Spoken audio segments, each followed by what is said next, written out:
Welcome, sentient beings from all known universes and beyond. It's time to activate your cranial downlinks and prepare to receive a raft of discussion on a cosmic ocean of science fiction and fantasy topics, interviews with local area genre devotees, and insightful prognostication by our soothsayers of science fiction, our forecasters of fantasy, and any other beings that happen to get caught in our gravity well. This is the Galactic Driftwood Podcast.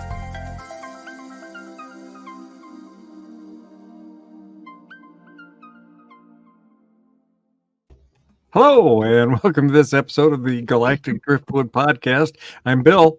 I'm Linda. I'm Seth. And I'm Chris. And today we're going to be talking about Deadpool. I'm kind of chuckling as the intro credits are playing.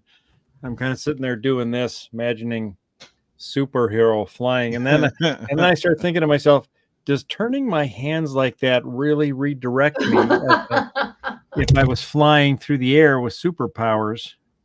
Would that be more than you would think? Yeah? Yeah. I don't know. All right. Well, I mean, we could throw you off your roof and see what happens.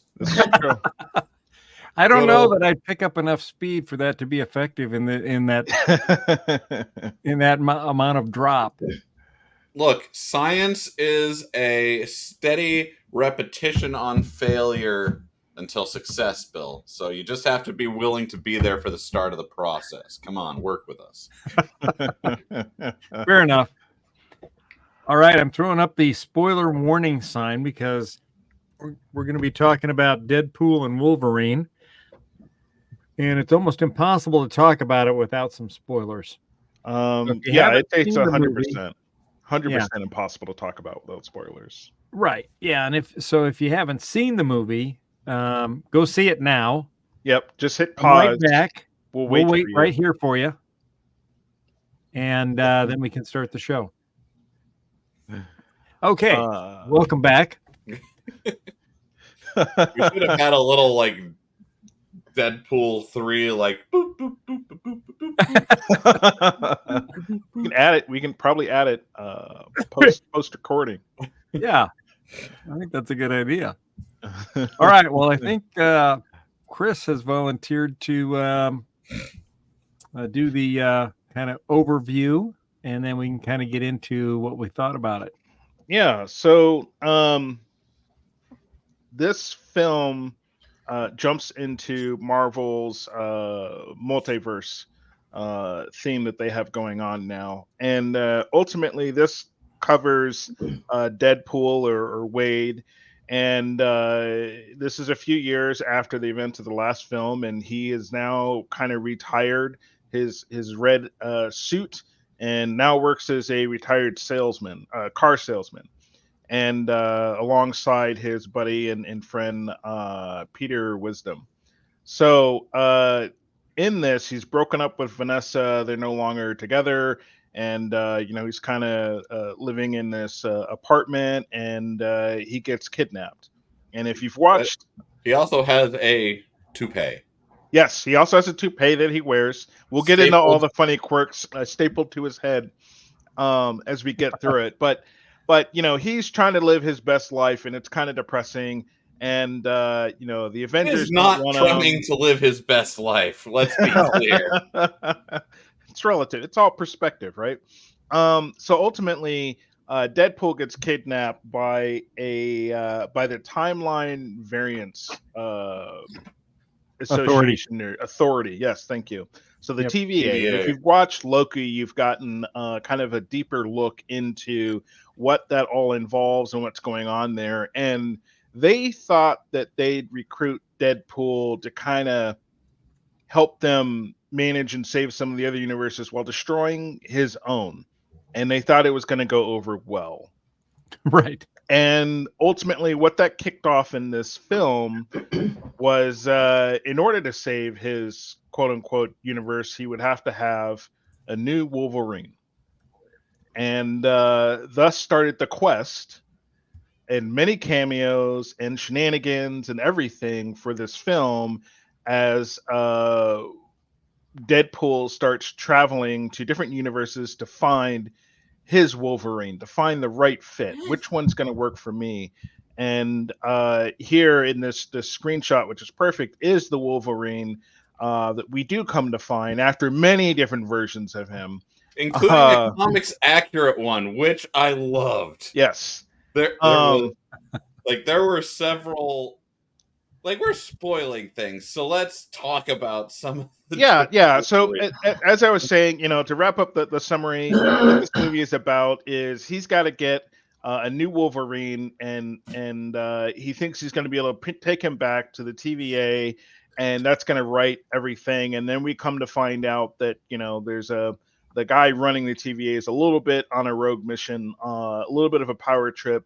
And Deadpool and Wolverine have to pull together a team, we'll call it for now, to kind of deal with this whole issue. So, but Seth, I know you're chomping at the bit to jump into a couple things, but yeah, let's talk about the Wolverines maybe.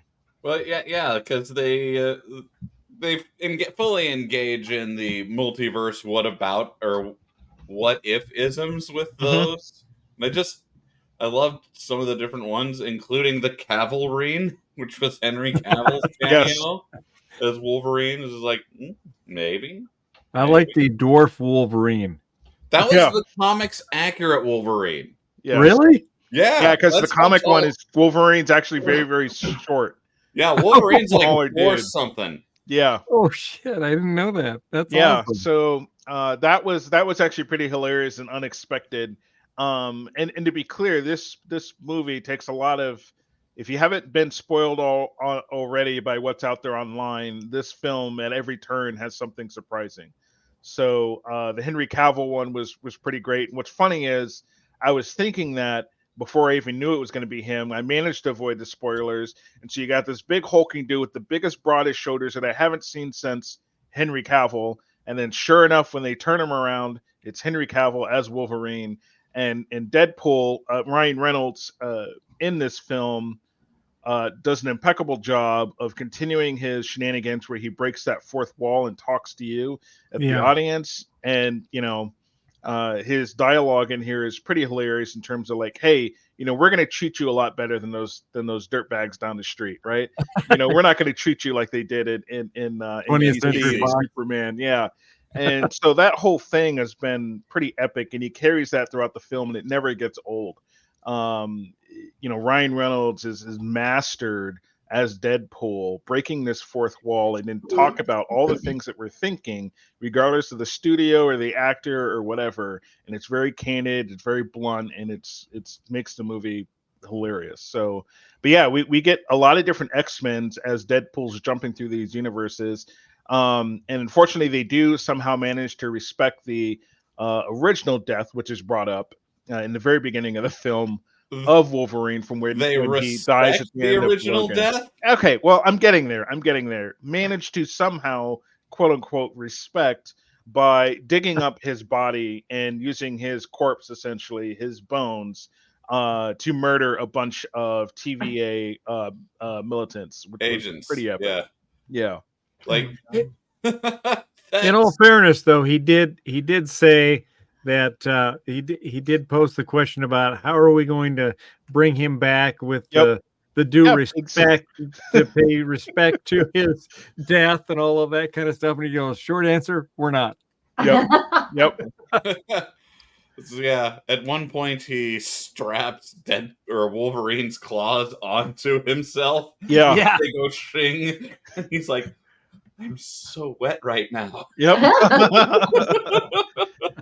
Like, it was Ryan pretty Reynolds has this character. This character might be Ryan Reynolds. Yes. I don't know where one starts and the other leaves off. It's true. If you ever see Ryan Reynolds doing any interviews, and there's a lot of them lately. He did a Hot Ones with Hugh Jackman. They've done interviews with the puppy interview. It's a room where they unleash a bunch of puppies on you, and you have to answer questions with a bunch of puppies running around. I'm Googling that right now. Yeah, it's a thing. Apparently that's their interview style, and that one's pretty funny. But the Ryan Reynolds you get in those interviews is the same Ryan Reynolds you get on screen as Deadpool, and it's just amazing. And I guess, if it's almost like he doesn't have to put on that persona, right? That he doesn't have to put on that character because he's just being himself, Right. which to me has made it even better of a film to watch. Mm-hmm. Well, it's so clear that like everyone had such a fantastic time with this movie. Yeah, and we should talk about everyone that was in this film. So, should we get through the summary? Yeah. Well, I mean that is kind of the summary of that, and as I mentioned, as we get through, Deadpool and Wolverine, who don't exactly get along 100% through this film either, and they get their misfit band of other maybe forgotten Marvel OGs. He ends up going up against the TVA and taking down the bad guy at the end of the film. I mean, that's kind of the summary, and we'll talk about everything in between. They do justice, and here's as I mentioned, Deadpool and Wolverine don't exactly get along, so they give us a dose, a few doses actually, of a one-on-one Deadpool versus Wolverine in open combat, as well as probably my favorite scene is the minivan fight. Yeah. I've said this movie has at least 4 of my favorite action scenes in it now. Yeah. And both of the Deadpool versus Wolverine fights are in them. Yeah. And probably my favorite scene is still when we get to introduce the rest of the would-be team members as they go into their final battle. But yeah, this film kind of covers some pretty epic fights. If you want to see you actually, Linda, pull that back up again, because there's something funny in the background if people caught it, for those of you watching. It was very subtle. Yeah. It was perfect. The 20th Century Fox kind of sent to the wasteland here, where the TVA sends all things that are to be discarded as garbage. And as I mentioned, Deadpool figured if he went and got a Wolverine and brought him back to the TVA, that they would be like, yeah, you can keep your universe, and instead ends up getting banished here, where all the junk goes. And 20th Century Fox is one of the first things you see when they present this world. Perfect. Yeah, specifically, this is the space that we were introduced to in Loki. Mm-hmm. Yeah. Which they bring up in the movie. Oh, Goliath from episode 5, season 1 of Loki? Yep. Giving us a handy way to Yeah, you could stop right there, if you're watching it at home, and go watch that movie and get caught back up on, oh, this is what that was, and then continue watching the film. And thankfully, you don't actually need to know too much from the series. You just need, they drop all the information that you need about this place. Yep. And that it's where discarded timelines are sent. Yep. Like Goliath himself, you don't need to know what his deal is. He's just a big scary monster in the background. And here's where we get our first taste of the star-studded cameos that were involved in here. So as they're duking it out, they're interrupted by a cloaked figure. A cloaked figure. Who sounds familiar. Yes, and as he presents himself, as they start to get surrounded by some desert drifters, so to speak, or some henchmen, which introduces some other interesting characters. But Chris Evans pops out of this cloak, and you're like, holy shit, it's going to be Captain America. And he's going to say the thing. It's Cap. Deadpool's all excited. And here we go. He's going to say it. He's going to say Avengers Assemble. Deadpool's feeling pretty good about this. He's like, I'm finally going to be officially part of the team. And we don't get Avengers Assemble. What did we get, Seth? Well, I mean, do you remember that Chris Evans wasn't always Captain America? And there were... If you didn't, you were reminded in this scene. Flame on! So if anyone had watched a while ago now, I think there's been a couple different Fantastic Four movies since. Yeah. But Chris Evans originally had joined the universe as Johnny Storm. Johnny Storm, The and Human so here, when we expect to see Cap's clothing underneath there, that is not what we get. We get a flame on, and Chris Evans has not returned as Captain America. He has returned as what people probably least expected, and that was probably Deadpool's biggest disappointment. He was like, "Really, really?" But I mean, this whole bit was fantastic. It was. Because, like, none of it's supposed to be. It's all goofy humor because, like, he goes up and does his like flame thing, and then we see Pyro from like X-Men 2 and 3 Yep. there, just like Yep. sucking up his flame till he falls out of the sky. So then they started bringing back the old villain, like you mentioned, Pyro. They had Sabretooth. Oh, yeah, one he of the didn't- older Wolverine movies. The long-awaited fight between Wolverine and Sabretooth, right? Yeah, that didn't last all that long. Immediately was beheaded, and that was that. It's just like, all right, you're done. We're moving on now. So yeah, they get captured and brought to I forgot her name. Yeah, there we go. Nova. Yes. There's the old OG Sabretooth. Who, like I said, didn't have a ton of screen time, but they managed to fit him in there. He's got some beautiful teeth. Yep. They didn't even give him sharp teeth for this. Yeah, which is actually kind of interesting. I thought that was maybe, I don't know, an oversight, or maybe he forgot to put his teeth on for that scene. And they Yeah, were I like, thought "Fuck they'd it." give him some fangs or something at least, but you do you. Yep. He probably had a pretty short day in acting casting. They didn't want to get him too dressed up for Right. 2 minutes of screen time. So as Seth was reminding me, they get taken to Cassandra Nova, who is running this place. And she's kind of the mayor of Bartertown. yeah. So they get brought to her as captives. They eventually escape, but not before Chris Evans gets his skin ripped off and falls to pieces. Which at the time we blamed Deadpool for. Well, we can still blame Deadpool. Like, you could still blame Deadpool. he So didn't come up with the insults, but yeah, Bill, do you remember what happened there? Did you get a chance to see it? Oh yeah. You want to tell us what Deadpool did to get Yeah, Johnny so- Storm killed? Yeah. So he's standing there and as they were captured and they're being taken to Nova, Deadpool is intimating that what's his name? The other character said all this stuff. Johnny Storm. Yeah. Yes. Yep. Yeah. Storm said all this stuff, and he's just coming out with these horrible insults and slams, and it sounds like Deadpool would come up with it too. Yes. yeah. And he's saying, "Stop! I didn't say all that. Stop! Stop!" And of course, we didn't see the whole ride up there, so but we're assuming, since we didn't see it and we had no basis for this, we assume that Deadpool's making all this shit up just to divert her anger or frustration or whatever away from him and onto the other guy. And so that's kind of how the whole film goes. And you think that's the whole story. And of course, she gets so angry, she just rips his skin off. I don't think she was really angry. I think she was just like, okay. Just really casually. Right. Fair point. Let me show you what I do to people who insult me. Yeah.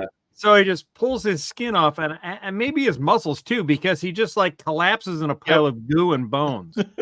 And so it's like there was no muscle left just to hold anything together. Right.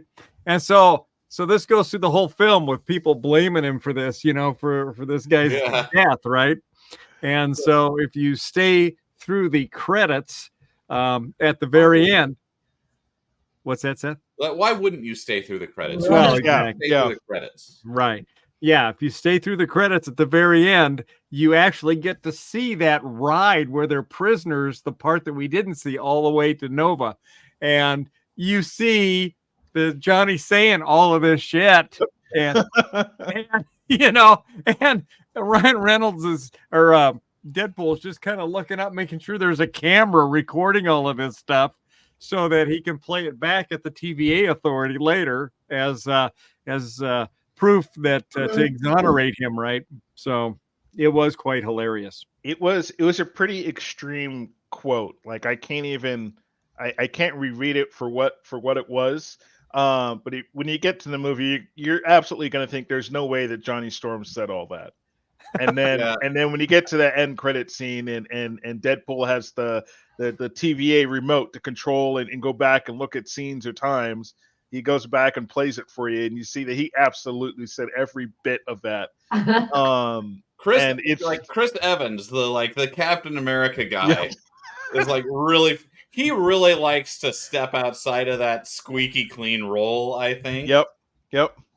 And show people that I'm a very funny person too, and can.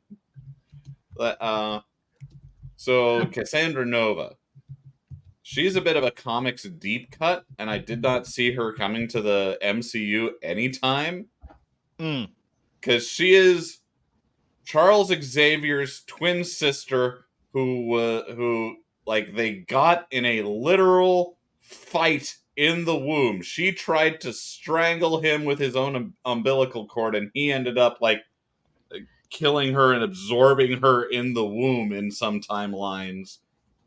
But in others, she is a major villain. I found the whole quote. What Deadpool says. Go for it. Are we going to read it? Because it's long. Discretion is advised if you have young ones listening to this, but we could sound off. Yeah, so he says, Johnny tells Cassandra Nova, or says about Cassandra Nova, in the void, you're either food for Aloth or you work for her. And I'll tell you who her is, Cassandra Nova, a megalomaniacal, psychotic a-hole, a finger-licking, dead inside pixie slab, a third-rate dime store nut milk. And I'll tell you what she can do. She can lick my goddamn cinnamon ring clean and kick rocks all the way to the bald hell. In fact, I don't give a shit if she removes all of my skin and pops me like some nightmarish blood balloon if the last thing I do in this godforsaken cum gutter existence is light that F box on fire. I still won't die happy. That's right, Wade. I won't be happy until I've urinated on her freshly barbecued corpse and husk effed the charred remains while gargling juggernauts. And you can quote me on that. I love how he says, and you can quote me on that. Which he did. Yes. Exactly. Yeah. But yeah, Cassandra Nova, she was the prime suspect earlier this summer when in X-Men 97, they annihilated the nation of Genosha.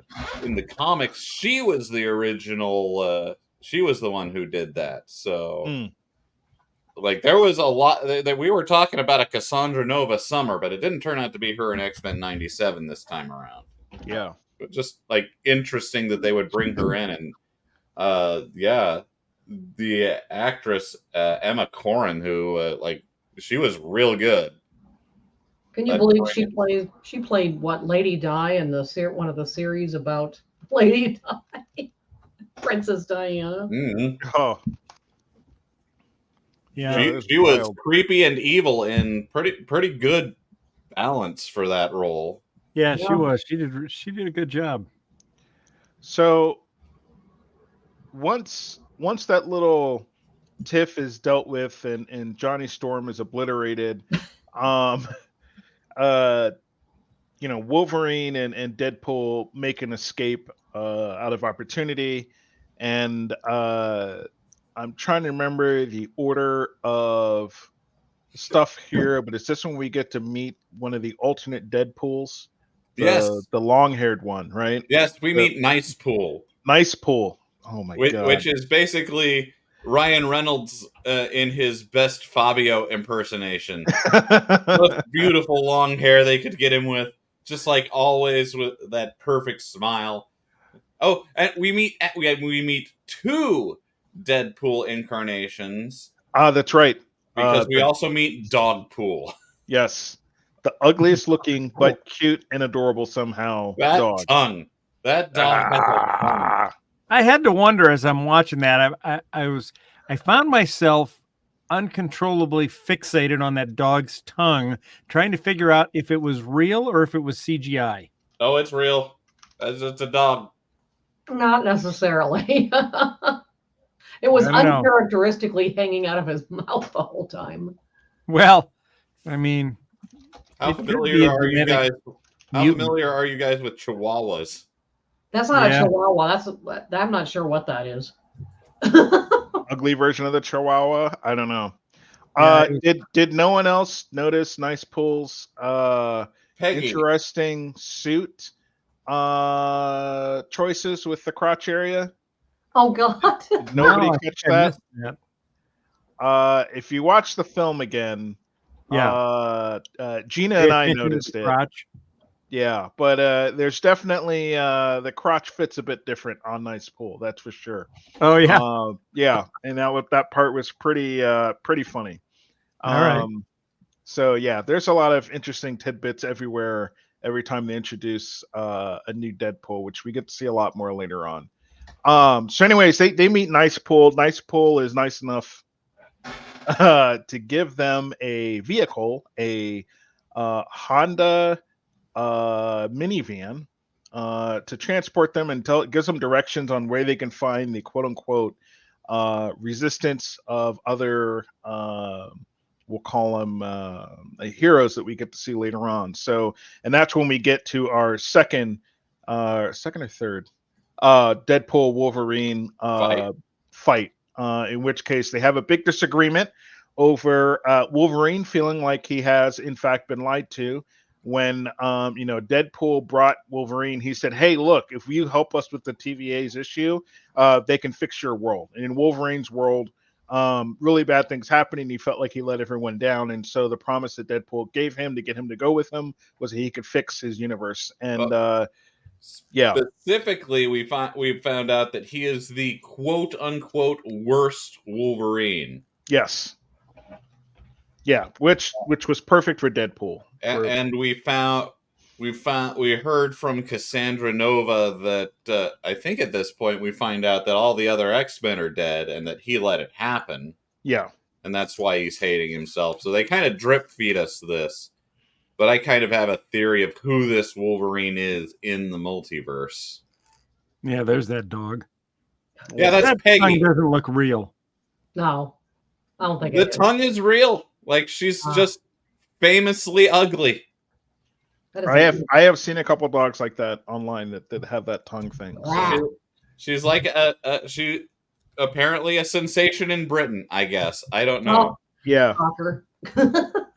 So yes. Oh, I asked AI and it says yes. Peggy, a 6-year-old pug and Chinese crested mix. That's the Chinese crested part. Plays Dogpool in the 2024 film. Peggy won the title of Britain's ugliest dog in 2023, and her owner, Holly Middleton, entered her in the contest after adopting her online when she was 6 months old.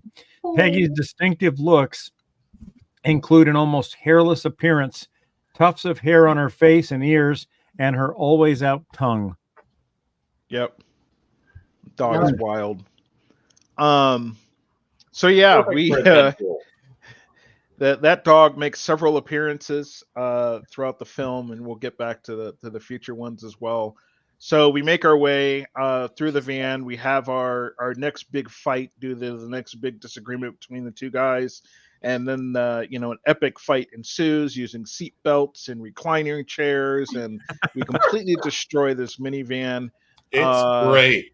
Yeah. And eventually the guys end up knocking each other out after a was it like more than a day they were fighting? I think they did a scene where like the sun sets and then rises again, and they're still going at it. And eventually they pass out after just nonstop combat. And with like Deadpool like tied to the side Yep, of the yep, car. yep. Deadpool is completely like restrained, tied With down, seatbelt. and so when they come to, turns out that somebody picked them up. Yeah, there we go. Some of the scenes from the fight of the van. The van never looked that good after this. It was never the same. This is at the beginning of the fight. Yeah, this is at the very beginning of the fight. By the end of it, it's completely destroyed. So when they come to after their bout, they find themselves waking up in a cave in a strange place. And but there's booze there, which Wolverine had been like looking for because he's a drunkenness. Needs to drink away his sorrows. So there's the van. That's what it's like after the fact. Look at the little things on Yeah. the side. I never noticed that before. I didn't either. I when we go back to watch the film, we'll have to look at the stickers to see whether those were on there the whole time or whatever. But yeah, so when they come to, they're greeted one by one by a new a reminiscent period of old Marvel heroes. First, we get Elektra. Shows up, played by Jennifer Garner, and it's the OG Elektra. She shows up, and they play some really cool music in the background for this. And then the one that blew my mind, which I honestly had no idea of, was the next entrance was Blade, played by Wesley Snipes. And that one, I was like, holy shit!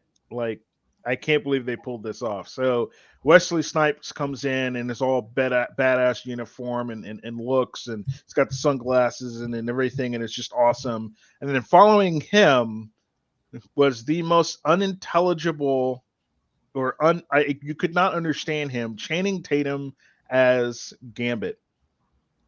And the dialect reference that Deadpool makes, who is your dialect coach? Like, what is going on here? The version of this Gambit is something that Channing Tatum, I guess, even was working on a script for and was never able to get the movie to launch. It's had a couple producers pick it up and it just kind of died. And so in this film, Channing Tatum finally gets to join Marvel as Gambit, with probably the best hair he's had in a while in film, to be honest. But let's not. This is the X-Men 97 Gambit. Like, that's what they styled him on. Yep. And we got a good film Gambit at last. We did. Like, this was a pure tease for what could have been. Yes. And that was, I appreciated that so much, that when you get to see him, you know exactly what you're looking at. You know, it's 97 X-Men. This is it. We're finally going to get it. Yeah, I thought they were going to kill him off as a joke. Like, I thought he was going to die like right away or something into the fight as a joke, but no, we got a full-on badass Gambit, and I loved it. Yes. So now that they've all been I won't say reunited, but they decided that together. There's also X-23. Yeah, X-23 is there as their leader, and she is from the Logan film. If you had not seen it, she's the younger girl that Logan was protecting in that movie. But here you get to see what the near the last and final act of the film, you get to see everyone in all their glory, ready for the big final battle, and this is what that looks like.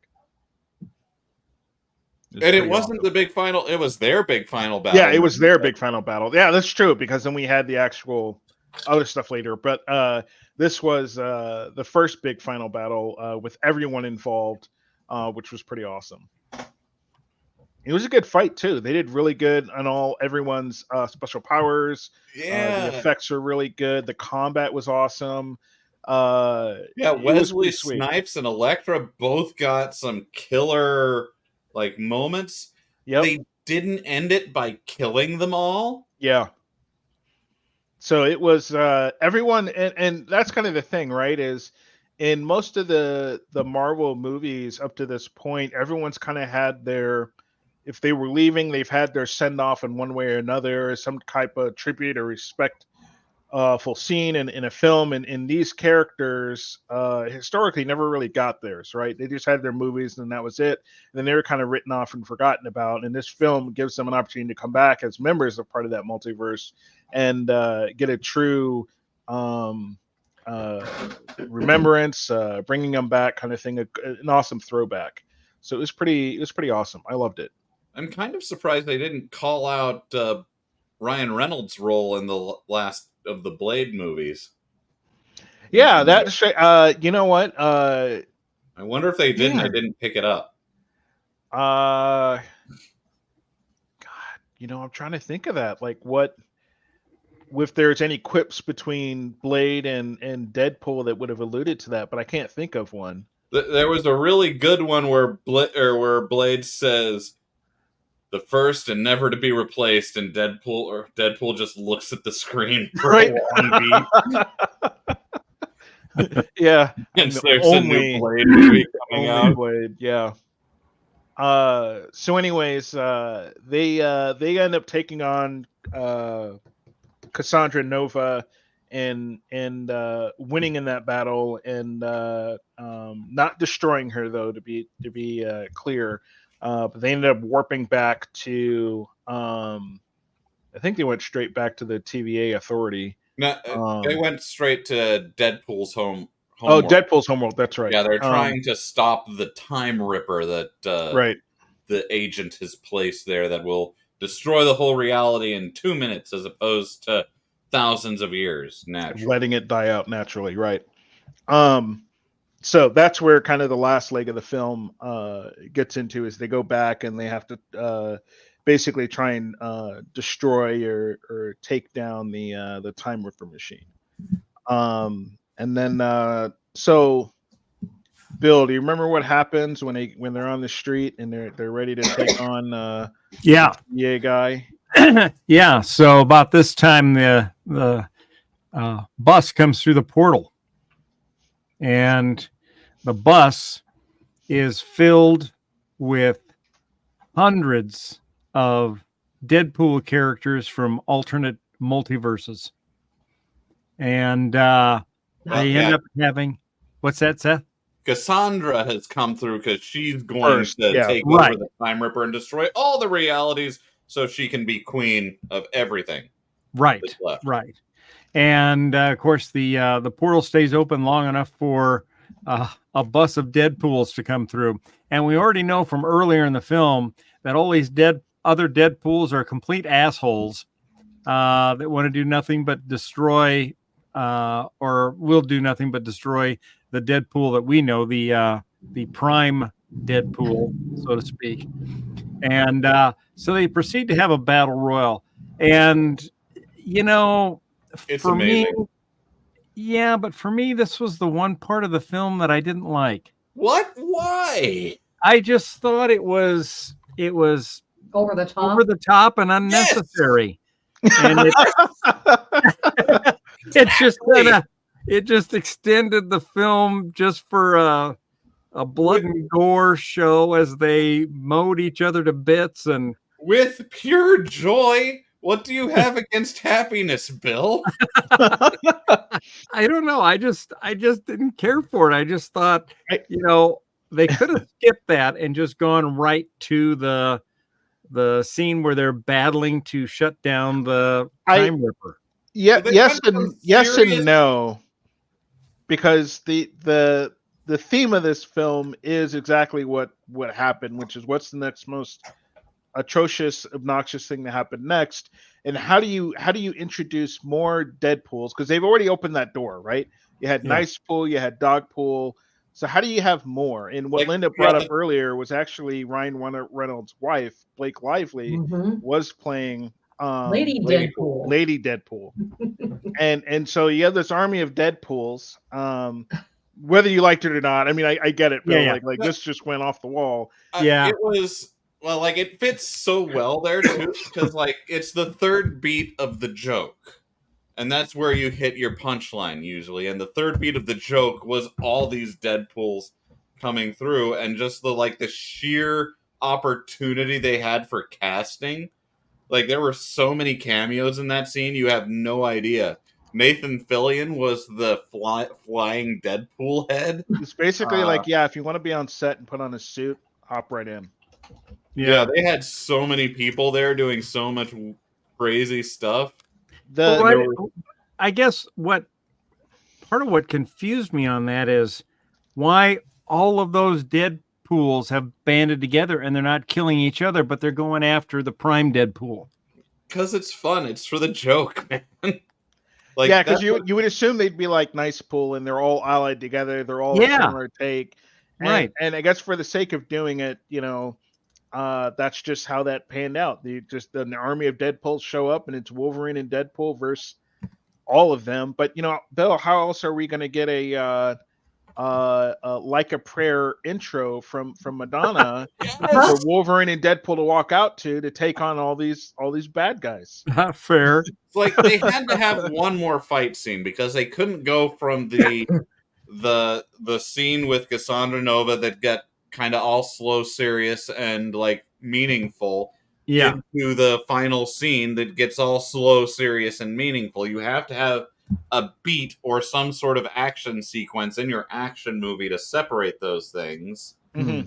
And it's Deadpool. Like you got to read a couple Deadpool comics because they're always going completely goofy like this. That's the theme of the character. All right. Before that clash starts, there's a funny scene where Nice Pool kind of walks up and is going to join them in this battle. And so there's a whole scope of all the Deadpools there, of all different iterations of all different universes. Well, as this is going on, Nice Pool is on the other side of this, looking at this with Deadpool and Wolverine. And when the fighting starts, Deadpool ends up using Nice Pool's body as kind of a shield. And so as he's maneuvering the battlefield to get across to another area of the street, he's lying to him the whole time. You're gonna make it, buddy. Hang in there. You're gonna be fine. Also, it was at this point he discovered, like, after he's been shot a billion times, he finds out that Nice Pool is the one Deadpool without a regeneration factor. Yep. And so he dies. So the other funny thing that happened there is then Wolverine gets up and he's got Dogpool. It was Dogpool, right? Yeah, he's carrying Dogpool, and he gets up and everybody stops shooting and everything. Everybody just kind of stands there, and he walks across quietly, peacefully. And nobody bothers to harm him or anything because he's got Dogpool, and everybody's like, "Oh, that dog's so adorable." Yeah, risk hurting Dogpool. Yep. And this is also where we get the cool scene where, as they start this, as they prepare to get ready for this battle, and you've got Like a Prayer playing in the background. Wolverine finally pulls up the hood to the costume, and we get to see him in all of his 97 glory. We have never seen him wear the Wolverine mask before. Yep. And so that's when it finally happens. He pulls it up, and it's like, holy shit, this is happening. This is going down now. So and Bill, it's like, you're right. They kind of went over the top. They brought in a bunch of Deadpools, but it's like, how are you going to work in like when he gets serious and when this is about to go down? And they're like, all right, let's have this epic street battle of Wolverine and Deadpool versus 100 other Deadpools. And it worked out. It was pretty funny for what it is. And this is one of my new favorite action scenes. Like, I loved every bit of this, every bit of stupid, over the top, glorious violence. If you wanted to see 50 different ways of how you can kill a Deadpool, that was the scene.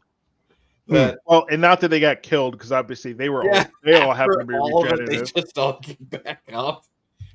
And then the scene is ended by the best Deadpool coming. Oh God! And stopping the fight.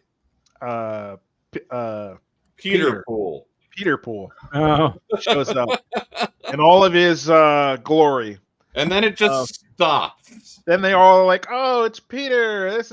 Everything's fine now. We're done fighting." And to your point, Bill, why were they even fighting to begin with? Right. Yeah, it ended as stupidly as it began, which is the Deadpool way, I guess. Yeah. a bunch of Apparently. stuff happened that didn't actually matter. Is kind of Deadpool's theme. Yep. Fair, all right. So after that, did Deadpool ever have to go looking for a Wolverine in the beginning? He never bothered to ask anyone. He just went and did it. mhm. Like, Well, he said in the beginning that he needed Deadpool to save his universe. no, he assumed he did. Oh. He never actually asked. yeah. He just assumed he could bring in a Wolverine, and Yeah, then the because guy's like, the story was no, it you don't have doesn't one. work here's like gonna that. end. Yeah, and he just was like, so all But I got didn't they? the new one. Yeah. Didn't the TVA guy say it was the death of Wolverine that doomed his timeline to extinction? Right, but he did not say that all you had to do was get a new one. Oh. Yeah, Wolverine just did, or Deadpool just did his thing. It's like, okay, so I just get a new one, and everything's fine, right? Right. yeah. He's like, oh, Gotcha. Wolverine died, so I'll just go get a new one, and then he's gone before the guy could go, no, that won't Yeah. work, and he gets back there with Wolverine. Is like, no, it doesn't work like that. Now the rest of the movie's happening. This is I how we see. got All these right. two characters together. It was complete nonsense. Gotcha. Fair. Okay. Makes sense. But Yeah. it was nonsense that enabled them to go through a whole bunch of realities doing gags and fighting with Wolverine's body. So, Yeah. The nonsense makes sense. exactly. So at this point, we make our way into like the basement of the facility where the Time Ripper is at, and Wolverine and Deadpool have been told how they can stop the machine, and they've basically got to. One of them's going to die. Yeah, one of them's gonna die. Two of them, they have to bridge these two power sources, which will basically short Someone's circuit the body. whole thing and destroy it. And in true fashion, we have somebody that has to play the hero. So Deadpool tricks Wolverine and locks him out of the room and says, "I'll take care of this myself." Lo and behold, he wasn't enough to do it, and Wolverine ends up busting the door down, jumping in there to help him bridge the gap between these two power sources. We get a nice slow-mo, epic rendition of them two joining forces to destroy Cassandra Nova as she's trying to initiate the Time Ripper, and she ends up getting destroyed instead. And that's also when we find out, when the dust settles, that because Deadpool and Wolverine combined their forces, that they had in fact survived destroying the Time Ripper machine. So, what else is in there? That's pretty much the end of the movie. But like Stay for the credits. Survive because of something they did. He's miraculously saved the timeline. The TVA says it's been solidified for the next permanently. Wolverine and Deadpool go their own separate ways, still leaving completely open the how we get the X-Men into the actual MCU. Yeah. Well, they don't really end up going their separate ways, because doesn't he take him to his apartment? And Yeah. He does for that blind- get together. Yeah. Okay, yeah. And they give hints that maybe Deadpool can salvage the relationship with Vanessa a little bit now that he seems to have had some kind of purpose. All those kinds of things. So, but overall, I mean, what'd you guys think of the film? I thought it was good. It was funny. Very entertaining. I just was thinking towards the end it was running a little long. And in fact, even Ryan Reynolds, He comments to that though. he does, Oh, doesn't he? He does. Yep. He's like, stick with us. We're getting there. Yep. Kind of thing. And but that's, if I had one thing I'd say, for me, that Deadpool fight scene, Weird. I mean, it could have been something else. Maybe that just didn't do it for me. But Seth liked it, so Perfect. 10 out of 10. You'll have to let us know in the comments section after you've watched it, whether you thought the Deadpool fight scene made the movie or detracted from it, or whatever your opinions are. So let us know. Yeah, I think this is the Marvel movie that got comic books better than any Marvel movie has up till this point. Yeah. If I'll say this, Bill. If I were to try and rewrite that scene to maybe be a little bit better or make more sense, maybe it would have worked out better if Cassandra had brought her own army of goons Yeah. and Wolverine and Deadpool needing help. Then Yes. a bunch of the Deadpool show up and Yes. maybe Nightpool collected them up and brought them to help. Right. And maybe that could have been like the Avengers versus Yeah. the bad Now guys that would had have been. the- I don't would have think liked they had that. endgame budget for this. I'm just saying, if No, if they I were to think- rewrite it to try Maybe and Deadpool 4, they can get that in the budget. yeah, if they can do Deadpool 4, maybe that's a thing, and That would then you be could have fun, had though. a bunch of Deadpools versus a bunch of old villains. They could have introduced even more old villains, but to your point, Seth, that budget just keeps going then. And Bill, to that point, this film would have had to been another 20 or 30 minutes longer. Like, I could see that fight. Like, that fight would be a glorious thing to happen, like in Deadpool 2. Like, you get the Deadpool army versus the Marvel variant army with, Yep. like, a bunch of different just, like, insanity everywhere. I can see that happening, but I think I don't know if they could have fit it into this movie. This was the Deadpool movie with the biggest budget, clearly. Yeah. Yeah. Well worth it though. Yeah, I love the movie. And for me, actually, I almost wish it was longer. Personally, my disappointment only came from the fact that it had to end eventually. But it was good, and you got a ton of surprises. I think for what it was and the length of the film, you couldn't get anything better. And the storytelling and the quips that break the fourth wall are just beyond epic. Right. And how I don't know who ultimately approves the script and how you can get something to the big screen like this, saying the things that he does about other studios and everything in there. I don't know how that works in Hollywood business, but clearly it does not affect Ryan Reynolds and these Deadpool movies that he's been putting out. Yeah. I love that in the movie he states, "I am Marvel Jesus." Like, that even makes the trailers. I'm Marvel and Jesus. Now it's like grossed more than The Passion of the Christ, the first R-rated movie that takes that one off the pedestal, and I find that I find that satisfying on a personal level. Marvel Jesus.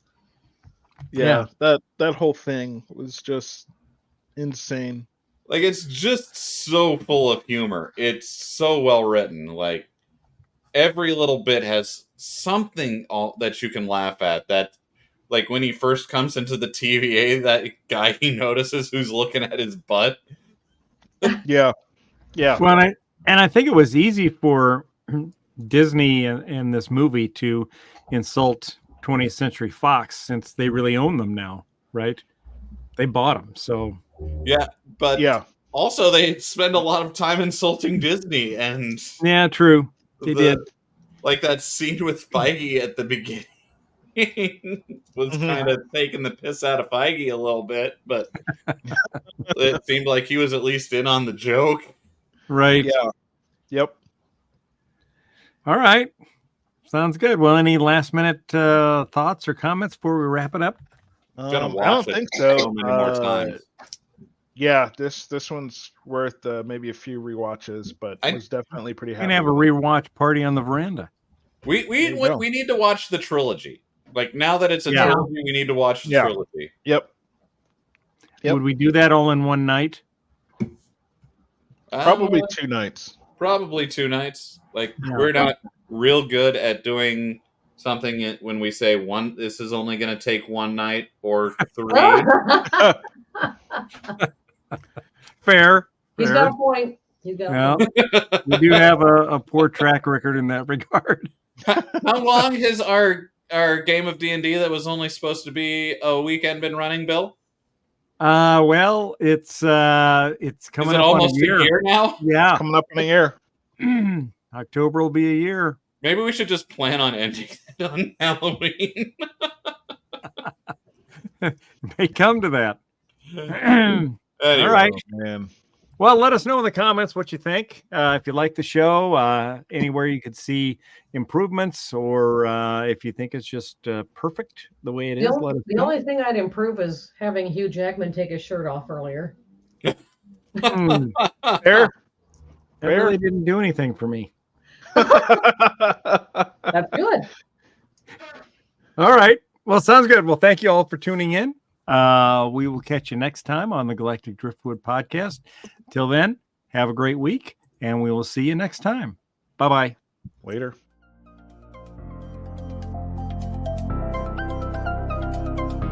Thanks for listening to this episode of the Galactic Driftwood podcast. For more information and past episodes, please visit our website at galacticdriftwood.space or subscribe to us on YouTube. And now, please deactivate your cranial downlinks, collect your towels, and be sure to watch your step as you exit our gravity well.